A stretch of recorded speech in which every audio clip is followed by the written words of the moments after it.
What's up, Bars Nation? Welcome back to another episode of Dropping Bars. This is the podcast where we find dope Caribbean people doing amazing things around the world, and today is no exception. Today on the podcast, I have with me Mrs. Akima Paul-Lambert. Akima, welcome to Dropping Bars. Thank you so much. It is a privilege to be here. I've waited so long to be part of Dropping Bars. I've been watching all the episodes. I think they're absolutely great. So it's an honor to be here and an honor to be on the program. Thank you for inviting me. No, and thank you for accepting to come on and sharing with our audience. So, Akima, you're very well known, but for the one or two people that do not know who Akima Paul-Lambert is, what do you tell the Bars Nation who you are, or how do you normally present yourself? How do I describe myself? I think, it's quite difficult for me because I think different people know me for different things. There's some people who know Akima the Calypsonian, but if you ask my husband, Sean would tell you he grew up, sometimes I think people who grew up in country and people who grew up in town are completely different. But Sean would say he has never known me as a Calypsonian. And I was singing Calypso for, at least 10 years. So there's that side of me. There was also Akima the academic, the bookworm. I was, as Marisol Cup winner, Island Scholar. But I wouldn't necessarily lead or describe myself as that. No, I'm Akima the lawyer, former diplomat. But I think if there's one common thread, is culture and community. That's how I would describe myself, because this is what fires me up and motivates me, because everything that I've done, I believe in my career, in my life, in my personal achievements, all of those relate to community and culture. So growing up, I was a debater, I was a writer, I took part in poetry, and even the Calypso was a natural extension of that. There was a saying in a book that I read, a Caribbean book when I was growing up, and it says, I only write Calypso because there's no poetry in the Caribbean, which is not exactly true, but that was the gist of it. I believe I'm a natural storyteller and poet, and the profession that I've chosen, litigation and law, it actually lends itself so well with that, and lends itself well to that. And even now, in my capacity as a law firm leader, as a partner in my firm, just being able to advocate on behalf of others and to build communities. I've just started a Society of Caribbean Lawyers in the UK. I've formed a Caribbean desk. I realize I've always been forming things. Right. I was very, very, after I moved to the UK, I formed the Grenada Youth and Students Association as well, which was great. Even on Facebook in the early, I formed a group called Oil Down and a Glass of Rosebud Juice. That was way before. And it was a way to keep the Grenada diaspora together, and we used to discuss, all sorts of stuff. So I think what really knits me together is, and if I would describe myself to anyone, it would be I am a person who cares deeply about community. Right, and it feels like sure. Right, and it feels like you're a connector. You bring people together. Oh, I love doing that. I love doing that because I think that's where our power lies. I love seeing synergies between different things. And I think when you have one person and another person with the same objective, or even with different ways or modalities of doing it, that's where you get the real firepower. And definitely, that's what I enjoy doing. I enjoy bringing people together. I enjoy that process of coalescing around something that is bigger than me. Fantastic. So, Akima, you grew up in Grenada, in St. Mark. Talk to me about that. What was that like, growing up in St. Mark? Oh, my goodness. I could not have wished for a better childhood. And I sometimes, as I'm saying, my husband and I have parallel realities in Grenada. He grew up in St. Paul's, I grew up in St. Mark. And when I tell him stories about Victoria, he sometimes wonders if I'm speaking about a completely different universe, because it's so different and so unlike anything he experienced. I always tell people, only when I left Victoria, I realized that I was meant to be poor. I never felt poor. I never felt deprived. I never felt that we didn't have, even though obviously, we didn't have as much as others. So I think that was the underlying thread in my experience growing up in St. Mark, that I thought it was a very full and a very rich life. It was an enriching experience. I went to local government school. I didn't go to private school. I went to the Bunny government school. We walked to school. We sometimes crossed the river. We sometimes skipped school on a Friday and went to stone things. I remember telling people I always used to go to school, me and a friend, with a bag of salt. Up to this day, I'm not a savory person. And that bag of salt used to be primed to actually find a fruit that could go in that bag of salt at the end of the day. Whether it was golden apple, it was plum, it was damsel, whatever it was going to get doused in that bag of salt to have it. And, I did typical tomboyish things, We used to play in the cocoa during lunch times. We used to go in the river, try and hold crayfish. Those were the enriching experiences that I had, and our school didn't have a lot of people with the socioeconomic background that, one would probably typically see in a school that was not a government school. And it meant that you had a deep appreciation for, people's circumstances. You had a pair of sneakers and you were actually one of the fortunate ones because everybody had slippers. And I think when I was a kid, some people came to school without shoes. So it was a great lesson in appreciating what you had. And school was, where I excelled, but I think where also other children also excelled. And one thing I can say about my school was that almost everyone I know who attended the Burnett Government School in my class has gone on to achieve great things in their own right. So, growing up in St. Mark, again, football, this was sacrosanct in Victoria. Hurricane. I remember Rangers coming up to play and the whole community would get behind the sport. So I feel really lucky. I feel really privileged to have grown up where I grew up. I love Victoria, and I love its people. I love its dialect. We had some great characters. We had people, who just made the community what it was, from Wello to people like Waltz, to people. They just added a texture and a vibrance to the community. And you see it even now with people like Kovari, he is the most internet sensation. Exactly. Things we grew up with. We found our own humor. We had our own soap operas in our community. And, I lived outside on a step and we told our own stories. And this is what I cherish and this is what I value. So, yeah, I could wax lyrical about my upbringing. And it wasn't without difficulties, don't get me wrong. But I think the lessons that I learned, the experience that I had, could not be replicated. And that's amazing because, I grew up on the countryside, on the next side in St. Andrew. And I'm seeing so much parallels in our stories in terms of how we grew up. In Paradise, some of the same things that you mentioned, same experience that I had myself in Paradise. So I can see the parallels in our upbringing. So now when I went up to your side for the first time, that was the first time I was there, and I felt like it was very similar to Victoria. I actually felt that.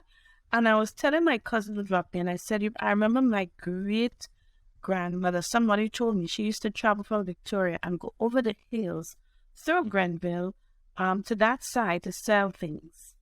And I just wonder, maybe it's that sense of, that missing link what has been severed, but really we're talking about the same community separated by a mountain. So I'll just leave that there. No, absolutely. Yeah. So the first time I heard the name Akima Paul, it was when you received the Island Scholar. When you were named Island Scholar. That's the first time I heard the name Akima Paul. Now, talk to me about that moment. What did that moment mean to you when you received such an honor at such a young age? I was elated, but also relieved. When I won the Island Scholarship, the year before that, I was awarded the Marshall Cup and I was also awarded the regional award. So that was the result for the best CXC studies, the best CXC results throughout the entire Caribbean. So I felt there was a lot of pressure on me for this island scholar, to be honest. Right. And you know how communities are, like, a big thing for me when I was growing up. So a lot of people felt that I was given too much, right? So even when I was in convent, let's say Akima again, she got this, public speaking, they put her forward, poetry, they put her forward, this, they put her forward, quiz, they put her forward. And I remember Sister Gabrielle, who's again a great woman, a really good person to me. And, she said, never let people feel that you have been given anything. You've not been given, you worked for it. Yes. Right? And you worked for these opportunities. But there was a definite sense of, that I'd got enough. Like you got these accolades. So when you get to A levels, I did feel, I would have to say, there were a few people who were waiting patiently to see how I would do outside of the confines of St. Joseph's Convent. Because St. Joseph's Convent, you were, one of the celebrated ones. National College, you're on your own. Right. And I had a tough time in National College because my math teacher, I think, he was there sometimes, not there sometimes. He had an engineering job on the side. My Spanish teacher was great, Mr. Britton. He left and went to Venezuela to do some studies, and he wasn't replaced. So it was a very rocky time for somebody who was really trying to excel. Mm-hmm. So I think when I got the result that I was one of the island scholars, I should say, I was very relieved. And of course, if there isn't Melee in Grenada, there wouldn't be Grenada, right? So when I was awarded the island scholarship, I was one of 2 island scholars. And this was the first time they had decided to give 2 island scholars. So of course, there was a Melee about whether I deserved it, whether I should have received it, or whether they should have awarded 2, instead of looking at, let's say, Barbados, where they award 10 island scholarships. Mm. But, I was privileged. I knew the other awardee very well. I thought she was a great scholar and a great person. And we all got straight A's, And that was the first time in Grenada, actually, that you had at least 2 people receiving straight A's, right? It's not as if I received a D and a C and I ended up getting the Aaron scholarship. We both had straight A's in all the subjects we did.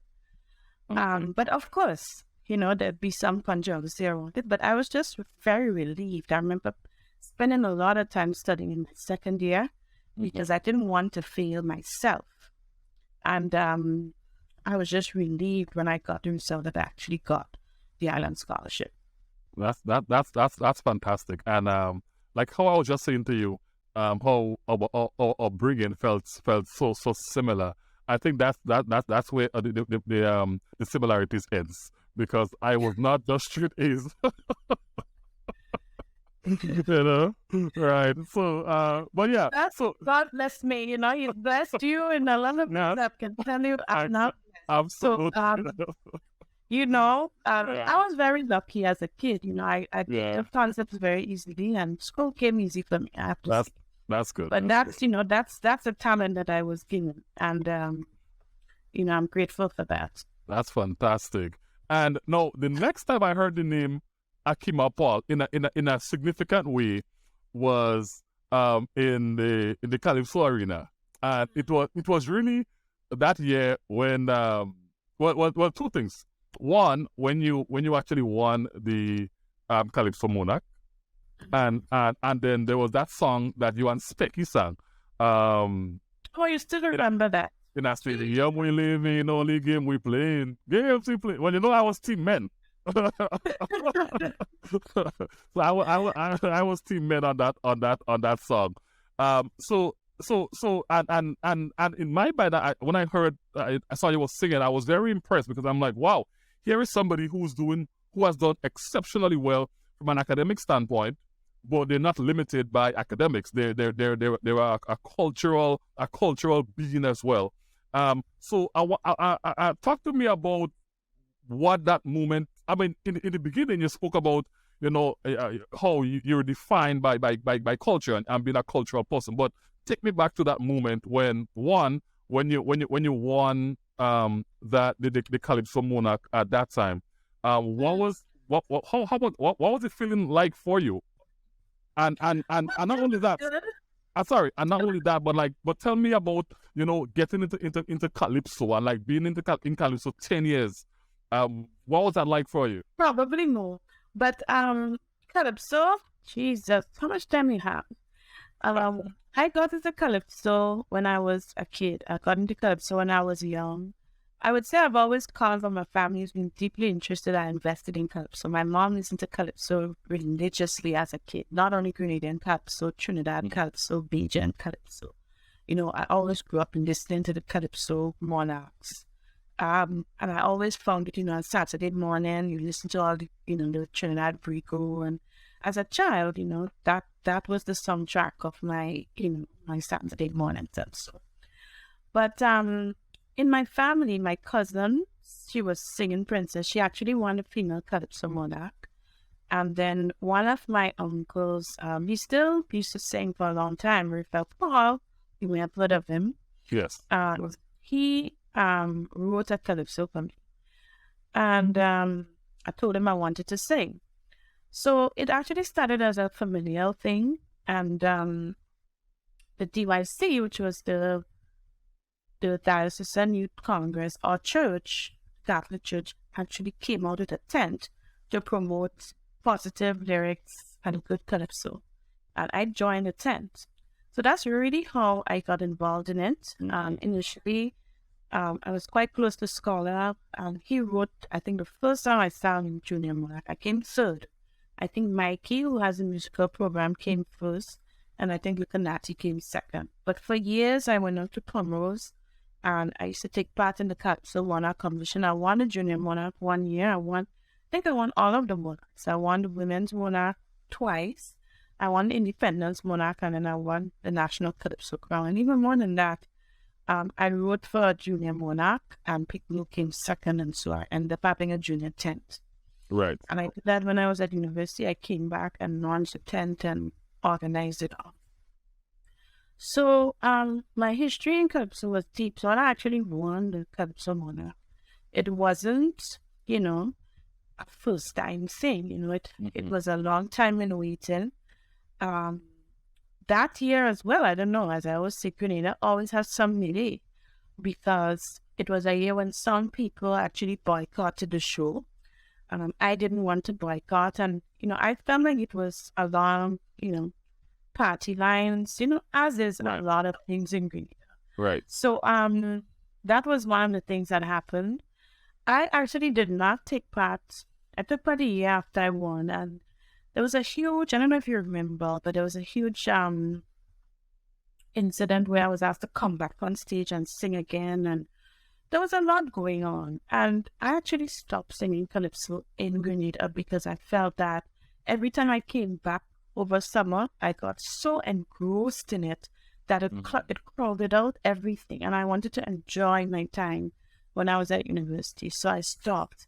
But I actually started singing in London as a hobby, and I ended up winning the London Calypso Monarch. I traveled to Canada and Trinidad to take part in the tents. And then work just kind of, I was a very junior lawyer at the time, you know, so I had that kind of time. But as I grew more senior, it wasn't really sustainable with, you know, my caseload and the things that I was having to do to be a successful litigation. Right. Okay. And I want to stick on the culture piece a little bit because I outside of the Calypso, I see that this year that you have a section in Oro Carnival band called Dynasty. So talk to me about your section. Why did you feel the need to have a section in the... Well, you know, a lot of people ask me that, you know, why do you want to get involved? And I just thought, you know, I've invested in a lot of things and in a lot of people, and I love culture. You know, I could have invested in a few wines and another piece of art, etc. But, you know, why not invest in my community and why not invest in culture? And one of the things I wanted to do is I'm always about not just moments, but movements, right? Because we sit and we complain, the direction of mass is going one way, the costumes are getting smaller, the costumes don't mean anything.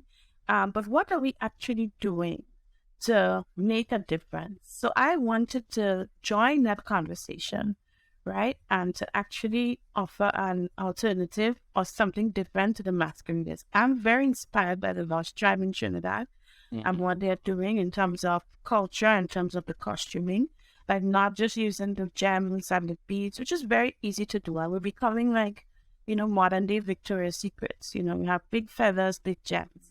But mass is much more than that. So I wanted to put an emphasis on traditional materials, on something that actually had cultural significance.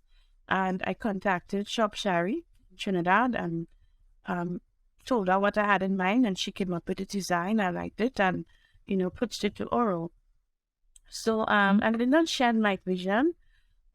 He himself, he said he thought it was a good idea to offer people choice. So this is what I'm trying to do. It's not just about, making an observation in the moment, after Carnival. Oh, there's too much this or there's too much that. What are we doing to be the change we want to see? Right? So like the costume is the change I want to see. I like that. I really like that. A lot of people would say, well, why not just make a costume for yourself? And this is where, I could easily just pick any costume and say, okay, make mine a little bit more covered, but that's not what I'm about, right? We can't effect change with one person, right? So if more of us show that, okay, we want a little bit, instead of just talking about it after Carnival, we show with our purchasing power, this is the kind of stuff we want. We want something that's sexy. It's Carnival, we're not going to church. Let's face it, right? But, we want something that means something as well. We want something that's a little bit more with more coverage so that we feel comfortable when we're on the road, and we're, our children are there and our parents and our co-workers are there. That's what I want, right? So I'm hoping that more people want that too. That, so this is the reason why I decided to get involved. And it's not something that, I think in the years to come, I hope it gets, bigger and more popular. And hopefully, I will have assistants and so would administer it. But at least it'll be there. I just wanted to be the progenitor to kind of, to say, this is my idea of Carnival and I know it's yours too. So let's play the mass that we want to play and not necessarily the mass as it's becoming. Let's become the mass we want to be. I like that. So this is really my ethos, and this is why. Okay. I like that. So I want to change gear a little bit, but I remember the first time I played mass when I was a kid, only once, and I played the Paradise Mass Band, and I remember wearing a little kind of, it's like almost like a dress type of thing, and I don't know why. Right? Yeah. I kind of, and let me tell you, I don't know why I did not wear a shorts under. I was only wearing my underpants, and I felt so uncomfortable. I left the mass band halfway through. I went back home and changed. I come back in Grenada live. Well, I think I'll give you right for that. I'm like, no, I'm not feeling too comfortable. I'm feeling too free. Yeah. Yeah. What? My friends and I, when we play mass, we full on, fishnet stockings, plain stockings under, everything in place. That's how I grew up seeing people play mass, so that's how I play mass. Fantastic. So I don't want to deprive anybody of their fun and their freedom. It's a time to have freedom, but I believe in doing things in a way that the next day I still feel good about myself. Gotcha. So that's me, and I hope that's a lot of people. Sounds good. So I want to change gear a little bit. So you are a well-respected litigation lawyer. However, you wasn't always at that place. So talk to me about the journey to get to that place where you're that well-known, well-respected lawyer. What was the experience like to get to that place? Cameron, the whole day. It was pretty hard, it was pretty hard. I think one of the things when I went to Cambridge that I got was a lot of validation. I remember before I met somebody told me, they said, oh, don't expect, you're going to do too good, update. That's where all the people are. And, don't expect to be top of the class, And I got there and I was top of my class, not always in all my subjects, but in most of my subjects. And I applied for a fellowship to Paris and I got it. I was doing well over there. So I think that's one of the things that Cambridge actually gave me, that it validated that I was intelligent. I'm not just intelligent by Grenadian or Caribbean standards, but intelligent, full stop, simplistic, right? When being honest and being frank, when I got to the law firms, I decided, and I had I don't want to make it seem like to gloss over everything. A lot of people say, well, why did you choose? I chose a solicitor route. I didn't choose the barrister route for many different reasons. I think if I were in the Caribbean, I would have probably practiced as a barrister. I always wanted to be an advocate, but the solicitor route was more attractive because it was sponsored by the firms. They would pay for everything. And to somebody coming from, Grenada, there's no way I had the capacity to just say, okay, I'm going to strike out on my own. I didn't have any problem with any money, so I had to go that route, and I'm a solicitor advocate. So actually, I'm the advocate on some of my cases. I've actually tried it myself, but it was a journey because I did not choose the traditional barrister route because I did not have the funds to make it happen in the way that I needed to. And I didn't have even the immigration status. That's right. And I think that sometimes people gloss over certain things when they move abroad and make people feel like, oh, it was always so easy. I did all sorts of jobs. I used to work for a call center. When I was studying, my friends just didn't have to do that. But if I wanted to make my rent, if I wanted to make, all of the obligations that I had, I was very lucky. After a number of years, actually after a couple of months, we met this Grenadian man, and he had a big house, and he rented it to us, 4 of us Grenadians. He said he wanted to help Grenadian students. And honestly, Kiran, that was a life changer. For £300 a month, this man gave us this place, and it covered everything. Bills, electric. So that allowed me to save a lot and actually eventually to buy my first property. If I didn't have an opportunity, and one of the things I've tried to do now is to see if I could do a scholarship, every year for a Grenadian, to do that, to kind of pass it on, He's passed away last year. So, so that was my early beginnings, just making it as a lawyer in London. It wasn't easy. And when I joined the firms, as I was saying, it was very difficult because I felt I had to prove that I was actually worth my salt. Even though you went to Cambridge, even though you had a degree, even though you had the first class experience, they would, it felt as a Black person that I wasn't necessarily given that presumption of confidence or that presumption that I was good enough. So all throughout my career, that was travel with me. I've had to essentially promote myself, in terms of, moving on to places where I've got better opportunities. Now I'm back at actually curiously the same firm that I started at, and they asked me to come back as a partner. But the road has been very winding, in terms of, just searching out opportunities. I haven't had a clear path. And primarily due to, I think, opportunities, first of all, being very, very difficult in period for anybody. But somebody just did a study showing that only 1% of partners in the city are Black, right? So there's not a lot of us. And they said those who make it have a bullish sense of self-confidence. And I think there was something else he says as well, which was, you are very stubborn. But I look at that as what I got from Grenada. Actually, I think Grenada gave me a lot of confidence. and I'm not a stubbornness. I wanted to prove to everybody that I could make it, and whatever limitations that they had placed on me in their heads didn't exist for me in reality.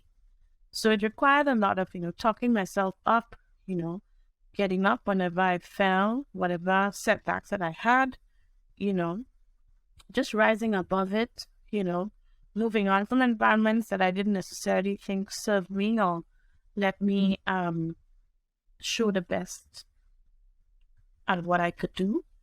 So, yeah, it has been a long and winding road. Yeah, and I really like the fact that, like you said, you did not let other people's limitation be your limitation, because many times people project their fear, their insecurities, and their limitation on you, and sometimes we tend to let that sink in and become who we are. So I'm really happy that you didn't do that. Now, I just want you to clarify one thing for me. What's it for the non-legal minds like me? What's the difference between the solicitor and the barrister? So traditionally, in UK, there's been two routes. So a barrister would be the person who would just go to court. He wouldn't do anything else. All you would pay him to do is, at the end of the case, you pay him to be the specialist advocate, or him or her, I should say. Now, a solicitor would be the person that the client would come to and instruct. So let's say you have a problem, you want to sue somebody, you go to a lawyer, and you wouldn't go to a barrister, you go to a solicitor.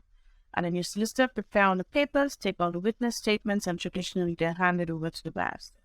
Now, the profession is much more fused. So someone like me as a solicitor advocate, I can actually carry that case in court. So what you have now is actually the barristers being used for very, very technical points and very, very technical issues, but more pedestrian matters, we would do that ourselves. Okay. So the distinction in arbitration, you would also do everything. So a good solicitor would do everything, do the advocacy and do the preparation. So yeah, so I actually do everything. Okay, good. So thanks for that clarification. Now, you spoke about some of the difficulties and so in terms of when you were going to like university and so, but were there like any outside of that, were there any other like major obstacle that you had to overcome? And if yes, how did you overcome it? Well, I think a lot of people think when you get an Ireland scholarship, everything is covered. I've always heard, oh, well, you get an Ireland scholarship, so you had it easy. An Ireland scholarship is like any other scholarship, right? Like you get the only difference was that I was able to choose the university that I got to, but it had limitations. And, I definitely didn't have enough money on a yearly basis. I remember going to Sainsbury's with a budget of £10 for the week, to buy my chicken and everything else I needed to buy. So you definitely had those financial limitations. And when Hurricane Ivan actually came, oh my goodness, for an entire year, my school fees were not paid. I was in France and I was living in accommodation. And this is why I love community, because the girl who was at the desk, she was from Martinique. And I explained to her that, we had a hurricane, etc. And she was the one begging the accommodation that, they should have forbearance. So every month, I did not have any money to cover the people's accommodations for an entire year. So I think people sometimes have this, rose-tinted idea of, you had a scholarship and everything must have been really rosy. And I'm not saying I'm not grateful, it was great. My tuition was covered and I got some money. But, as I said, I did have to work, during the holidays. I did have to apply for various funds to help. And I remember during Ivan, actually, people did raise funds for Grenadians who won scholarship. And I think I received a small amount which went towards discharging accommodation costs. So for at least I think a month, so that the people could be off my back. But my mom also helped and so, but it's very hard when you come to see to I know. So I just wanted to say that for everybody who's out there on scholarship, trust me, I know. I remember my good friend Keston talking about fried egg and rice and curry egg and rice and stew egg and rice. For me, it was chicken one day, and it had to last for 4 weeks. So, Struggling through it. yeah, it was, but you know the goal and you know what you're trying to get to. And even when my family members came for graduation, like, when they said what the bill was, I remember feeling so embarrassed, but I was like, I can't pay all this money for all this accommodation, and, having booked the rooms, I thought the rooms were free. And then, you realize, oh no, where am I going to get £1,000 to accommodate everybody? And you have to go back to the desk and say, actually, we don't need all of the rooms, we don't need this, so we don't, so there's always, I think the financial part of it, someone coming from, a small island state, I'm always acutely aware of that and always try to alleviate that for anybody I know who's in difficulty, because I know what it was like when I was a student. Yeah, I think I had on my experience with my scholarship. I remember when I went to my scholarship, I went to Mexico, and we were given a certain amount of money every month, and we were told, well, you have to manage that. So we were told we had to apply to school, to university, and we had to apply to public school because the public schools were free. And I actually did an exam together with some other students, and we got I guess you can call it a second scholarship with one of the private universities, one of the top private universities in Mexico. So it's like I had like 2 scholarships technically in one. So I went to that private school, Tec de Monterrey, and the school covered my tuition. So I was able to, I guess you can say, live comfortably a bit, because I can pay my rent and buy food, and so a little bit easier, because I not everybody had that law, because not everybody got that second scholarship. Blessed. Right, yeah. So not everybody got that second, I guess, scholarship from the school directly. So that really worked out for me. But I trust me. But I could empathize with the struggle of a student on a scholarship in a foreign country and just like trying to do what I got to do. So kudos to you for beating that and rising up to the top at the end of the day. So tell me, you've been through a lot. I mean, I want to say been through a lot. Like, you have a lot of experience. You're multifaceted. So what would you say are like 3 life lessons that you learned along the way that you can share with the Bars Nation? I would say back yourself. Back yourself. Nobody's going to back you if you don't back yourself. And I think one of the things, just in terms of resilience and being tenacious, is just having that self-belief and, really backing myself. I believe that, I have strengths that other people don't have. They may have some that I don't have. So it's only by backing myself that I can have a seat at the table and a voice in the room. Center community. My community has really worked for me. My network has become my net worth. And I wish I had realized that earlier in my career and in my life. I have a very close-knit network of friends, but more important, my wider network, the friends of my friends, they have been really great at identifying opportunities. And I'm so grateful for that. And I think the third thing, some people really, some people are agnostic, some people are atheists, but I believe in God, and I believe whatever you may want to call it, faith, God, people call it different things. I call it God because, I believe in my path being ordered. And I'm grateful for that. I believe in purpose. So I would say, look for your purpose. Look at the strengths that you have been given. If you don't believe in God, look at what the universe has put on your plate and see how you can amplify those strengths and play to them, so that, you can, achieve your highest potential and work at your best and highest use. I can formally the last thing you said, I feel like I lived it. You said it and it spoke to me so deeply, and my experience with that is, having a belief. Like I normally tell people, you need to have a belief in something bigger than yourself. And for me, I say I'm a Christian, so my belief is in God. But if you believe in the universe, whatever you want to believe in something bigger than yourself, because I've seen that work for me. I remember when I went to my masters. I applied for in Canada, and I applied for OSAP, which is like the student loan, and I got approved for it. But the amount that I got was barely enough to cover just the first semester. Okay, so I'm like, okay, where am I gonna get the money to finish the rest of the school, the rest of the semesters?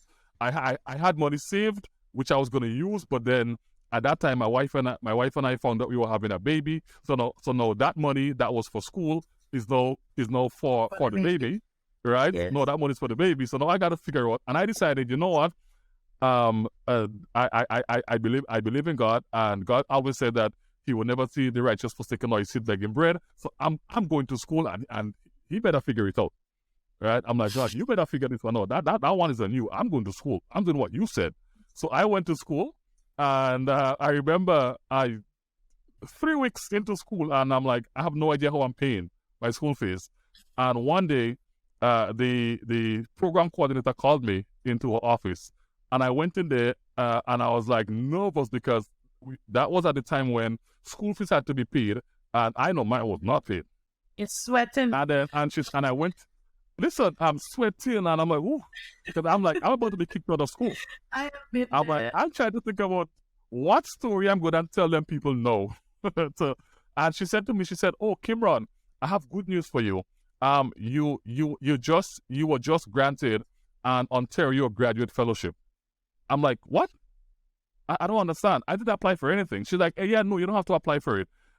Every student who get accepted into the program is automatically considered. She said to me, based on like your passport, based on your performance in like undergrad and your application and so on and so forth. And she said to me, yeah, you were actually the second person in line to get it. It just so happened that the person who was the first in line, when they were about to start school, they got a job offer and they took it. Ain't that a sermon? Listen, I'm not even done. I'm not even done, right? So now I got it. And guess what? The person who was supposed to get it that went to do the job wasn't what they expected, so they came back to school. But by that time, I already got it. So I say, listen, God found a way to get that person all the way to give me that money and then bring them back on their path. And he probably got another something. Listen, and so like experience for me is I always say, always have faith and believe in something bigger than yourself. So yeah, I felt the need to say that based on the last thing that you shared. And as we wrap up, Akima, if you had an opportunity to speak to young Akima at age 12, what would you say to her? Fear nothing, and again, going back to Bible, God said, be not afraid. And, no, brave, be brave. Yes. You have nothing to lose. And, being brave has paid a lot of dividends for me. I talk about backing myself. But, moving to the UK when I was 18 years old, taking the chance, going to France, coming back, going to work again in France, deciding to stay on in the UK. There was a point when, I didn't necessarily like what I was doing. I didn't like the people I was working for. And I left it all and just started over at a new place, Yeah, I met my husband. I haven't even talked about family. I met my husband, and within a year, we just decided, okay, we're gonna get married. We're in love. Yeah. So, be brave. Step out on faith. Step out on yourself. Make big moves. Make even bigger moves when you finish making your big moves. You don't serve yourself by being small and reducing yourself. And if there's a person that I wish to, I look at me and Barkley. You know, you look at the Yes. Caribbean, and I always say we come from one of the smallest places. I come from one of the smallest towns, smallest islands in one of the smallest regions in the world. But we can have outsized impact by how we actually approach life. And you look at me and Markley, and she's come up with the Bridgetown Initiative. From somebody who was born in Barbados, you know? Right. You look at Rihanna, another country women. Somebody who was brought up in Barbados, you look at Kirani. You know, we have the template. So I would say, don't be afraid, you know? Everything will work out in the way it ought to work out. But, you know, don't limit yourself. Don't limit your beliefs. And don't limit yourself by what anybody has in their perception as what you can, what you cannot do. And that would be what I would tell like to yourself. If you're thinking of going big, go bigger. Fantastic. What a fantastic way to end this episode of Dropping Bars. Bars Nation, we were talking with Akima Paul-Lambert. Akima, thank you so much. It was such a pleasure, and it was a privilege to be here, and it's nice to reminisce together. It sounds like you and I need to sit down over a good plate of oil down. I know. Eat some dumpling and talk about the parallels between our lives. Absolutely. That I would love that. So thank you so much for being here. Bars Nation, thank you for tuning in to another week of Dropping Bars. And I will see you next week when we will have another great guest to chop it up with you and drop some bars on you. So everybody, thank you again for tuning in. And don't forget to subscribe to the podcast wherever you consume your podcast, whether it's on Apple Podcasts, Spotify, YouTube, wherever. Subscribe to the podcast and leave a review. Thank you so much, everybody. And I will see you next week. Yo, a brighter star representing, dropping bars with Kimran Korean. It's all about life lesson in a youth. Bob Marley do it with them mouth, Zidane do it with them foot. Never doubt yourself, never lose the focus. Just some more positive content, you know. Fully provision, good meditation, dropping bars and a build the motivation. Yo, Kimran Korean, every ghetto youth, them a pre-elevation. Stop carry feelings, focus on the arts and craft. Get rid of all malice and dirty art, youth. Work hard, believe in your dreams. These are the motivation tips, dog. Success strategies. Energy follow energies. Negative follow negativity. There is a free will to creativity. It's a journey within. Cause we dropping bars, dropping bars, dropping bars. We keep going hard, going hard, going hard. We keep dropping bars, dropping bars, dropping bars. Dropping bars, dropping bars. We keep going hard, going hard, going hard. Dropping bars, dropping bars.